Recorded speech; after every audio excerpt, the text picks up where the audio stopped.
দর্শক আমাদের সাথে রয়েছেন face of tomorrow second runner up moon. আমরা কথা বলবো তার সাথে। মুন, কেমন লাগছে? খুবই ভালো, খুবই ভালো। মানে আনএক্সপেক্টেড জিনিস যখন এসে যায় হাতে, তখন আসলে ভাষা থাকে না। সো আমি সেটাই পেয়েছি, এক্সপেকটেশন ছিল না। টপ 10 এ এসেছি, এটাই আমার জন্য অনেক বড় একটা পাওনা। কারণ এইরকম একটা প্ল্যাটফর্ম এত সুন্দর আমাদের জন্য, নতুনদের জন্য এত ভালো একটা উদ্যোগ নিয়েছে, এটাই আমাদের জন্য অনেক বড়। সেখানে আমি সেকেন্ড রানার আপ হয়েছি, আই এম হ্যাপি। বলছিলেন আনএক্সপেক্টেড। কেন আনএক্সপেক্টেড বলছিলেন? আনএক্সপেক্টেড কেন বলছি? কারণ আমি এই পর্যন্ত, ছোট থেকে এই পর্যন্ত অনেক কম্পিটিশন, আমি একজন নৃত্যশিল্পী। ১ম এ আমি সেই পরিচয়টাই দিতে মানে স্বাচ্ছন্দ্য বোধ করি। আমি ছোটবেলা থেকেই যে কোনো কম্পিটিশন হোক, যে কোনো জায়গায় পার্টিসিপেশন হোক, আমি সেরকম জায়গায় পৌঁছাতে পারিনি। সো ওই জায়গা থেকে একটা ফ্রাস্ট্রেশন বলেন বা কি বলবো? ফ্রাস্ট্রেশন বলা যায় বা হতাশ। আমি আসলে এক্সপেকটেশন ছেড়ে দিয়েছি। আর আমি খুব উপরওয়ালাকে বিশ্বাস করি। সো আমি তার উপর ছেড়ে দিয়েছি, যা হবার হবে। যদি আমার ট্যালেন্ট থাকে, আমার অ্যাবিলিটি থাকে, দেন ডেফিনেটলি আমি একদিন না একদিন আমার জায়গা মতো পৌঁছে যাব। সো আমার মনে হয় এটা হচ্ছে আমার সেই পথটার শুরু, রাস্তা করে দিল আমার গড। সো দেখা যাক কি হয়, সামনে অবশ্যই ভালো কিছু হবে। I am hope for the best. একটু আগে দেখছিলাম যে একটু আগেই কিন্তু এখানে দাঁড়িয়েছিলেন সবার সাথে। তখন কি বুক একটু ধড়ফড় করছিল? হ্যাঁ, একটু তো অবশ্যই করবে, কারণ এক্সপেকটেশন ছিল না বললাম। কিন্তু যখন কিনা টপ 10 এ আসছি, তখন তো অবশ্যই ফার্স্ট হওয়ার একটা আশা থাকে।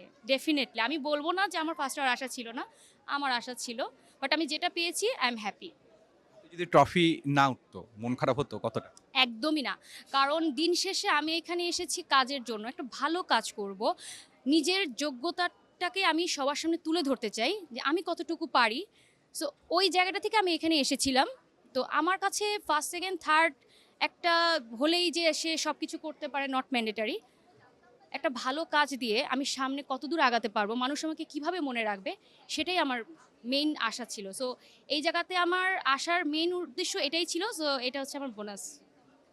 আজকে হাতে আমরা ট্রফি দেখছি, কিন্তু এর পেছনে যে কতটা পরিশ্রম রয়েছে আমরা কিছু মানুষ পিছন থেকে কিন্তু আপনাদেরকে দেখেছি, আপনাদের স্ট্রাগল দেখেছি।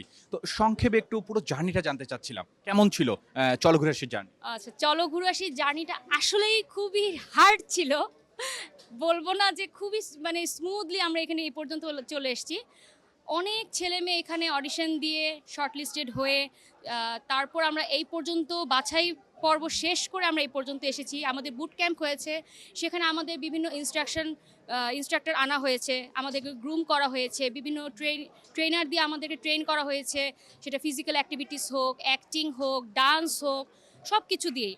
সো ওই জায়গা থেকে আমি বলবো যে হ্যাঁ, এখানে আসার পর হয়তো একটা যে আমি কখনো কোনো এরকম কোনো অনুষ্ঠানে পার্টিসিপেট করিনি। এখানে আসার পর আমি অনেক কিছু শিখেছি। সেটা আমার মেন্টরদের কাছ থেকে হোক বা আমার সহকারীদের কাছ থেকে হোক, আমি অনেক কিছু শিখেছি। আর মোস্ট ইম্পর্ট্যান্ট, আমি অনেক বন্ধু পেয়েছি। কারণ লাইফে যাই হোক না কেন, ভালো বন্ধু পাওয়া অনেক কঠিন। সো আমি এখানে অনেক বন্ধু পেয়েছি। সো আমি হ্যাপি, আমি এই পর্যন্ত এসেছি, আমি অনেক বন্ধু পেয়েছি। সামনে আশা করছি আমি অনেক ভালো ভালো কাজ করব, আমার জন্য দোয়া করবেন। এইটুকুই। জানতে চাবো যে সবাইকে কিন্তু পেছন থেকে কেউ না কেউ সাহস যোগায় বা সবার লাইফে পেছন থেকে একজন অনুপ্রেরণা যোগায়। তো আপনার জীবনে সে মানুষ আছে কিনা? বাবা মা, ভাই বোন বা যে কেউ? ডেফিনেটলি, কারণ ফ্যামিলির সাপোর্ট না থাকলে কখনো এই পর্যন্ত আমি আসতে পারতাম না। আমার মনে হয় যে কোনো মানুষের সামনে এগিয়ে যাওয়ার পিছনে অবশ্যই কারো না কারো হাত থাকে, সেটা ফ্যামিলি হোক, বাবা মা হোক বা লাইফ পার্টনার হোক, যে কেউ হতে পারে। সো আমার ফ্যামিলি এতটাই সাপোর্টিভ ছিল যে বুট ক্যাম্পের যখন আমি সিলেকশন হলাম বুট ক্যাম্পে যাওয়ার জন্য, তখন আমি আসলে যেতে চাইনি, সেটা কিছু পার্সোনাল ইস্যুর জন্য। বাট আমার ফ্যামিলি আমাকে বলেছে যে তুমি যাও, কোনো চিন্তা করো না, যা হবার হবে, কোনো মন খারাপ করবে না।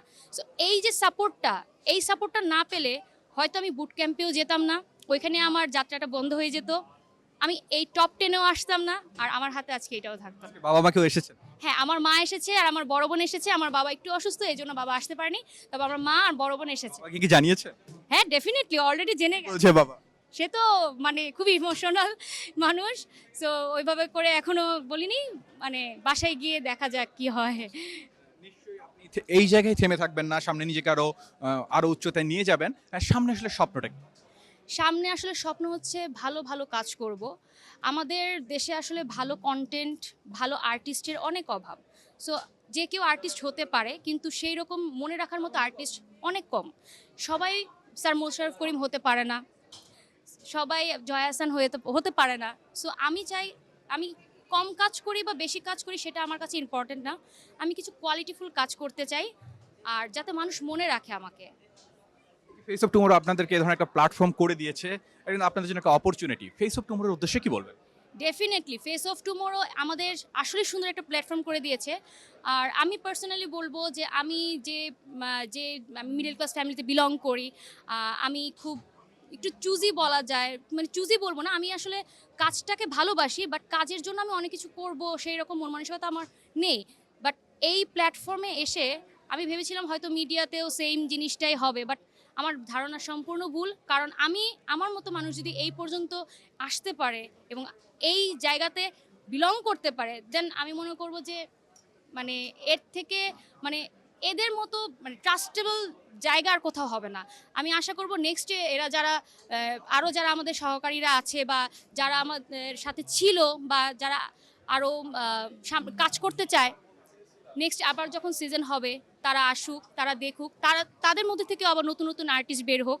সো আমি মার্কেটার 360 ডিগ্রির কাছে অনেক কৃতজ্ঞ।